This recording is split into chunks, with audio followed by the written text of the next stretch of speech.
Àwọn ọ̀rẹ́, ẹbí àti Afẹ́nifẹ́re kórajọpọ̀ sílé ẹ̀kọ́ gíga ti ìjọba àpapọ̀ tí a sọ lórúkọ Tai Solarin Ìjàgùn ní ìpínlẹ̀ Ògùn láti ṣe àjọyọ̀ akọni obìnrin ọ̀jọ̀gbọ́nbìnrin kan ṣoṣo ní ẹ̀ka iṣẹ́ ọnà àti àṣà, Ọ̀jọ̀gbọ́n Chris Fúnkẹ́ Ìfẹ̀tà, gẹ́gẹ́ bí ó ti ṣe ìfẹ̀yìntì lẹ́yìn ọdún mẹ́rìndínláàádọ́ta lẹ́nu iṣẹ́ ìjọba. Ìfẹ́olúwa Àṣolúwà níbi ayẹyẹ náà tí ó sì jábọ̀ ìròyìn pé obìnrin akọni náà tún ṣe ayẹyẹ ọjọ́ ìbí 50 ọdún lókè èèpẹ̀. Ẹ gbọ́ ìròyìn náà síwájú sí i. Ó jẹ́ ayẹyẹ ayọ̀ ní ilé ẹ̀kọ́ gíga Tai Solarin bí àwọn ará ilé ẹ̀kọ́ gíga náà, ọ̀rẹ́, ẹbí kórajọpọ̀ láti ṣe ayẹyẹ 50 ọdún àti ìfẹ̀yìntì ẹni àmì nídìí iṣẹ́ ọnà àti àṣà, Ọ̀jọ̀gbọ́n Chris Fúnkẹ́ Ìfẹ̀tà.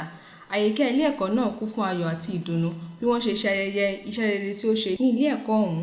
Nínú ọ̀rọ̀ ìkíni rẹ̀, Ọ̀jọ̀gbọ́n Chris Ìfẹ̀tà dúpẹ́ lọ́wọ́ Ọlọ́run fún ẹ̀bùn ẹ̀mí, ara pípé àti àǹfààní láti débi tí ó lámì yìí. Ẹbí, ọ̀rẹ́ àti olùdarí ẹ̀ka ọ̀nà àti àṣà, Ọ̀jọ̀gbọ́n Olúwakẹ́mi Oríọlá, ṣe àpèjúwe ẹni tí Ọ̀jọ̀gbọ́n Ìfẹ̀tà jẹ́. Wọ́n ti ṣe gudugudu méjì, wọ́n ti ṣe yàyà mẹ́fà, wọ́n ti kọ́ ni, wọ́n ti gbé ni, wọ́n ti tọ́ ni, wọ́n dẹ̀ ti fa ọ̀pọ̀lọpọ̀ lọ́wọ́ sókè. Àwọn ọmọ ọlọ́jọ́ ìbí náà nígbà tí wọ́n dúpẹ́ lọ́wọ́ Ọlọ́run lórí ayé ìyá wọn, wọ́n sì pè ìyá wọn ní ẹni tó nífẹ̀ẹ́ gan sí àwọn ọmọ rẹ̀.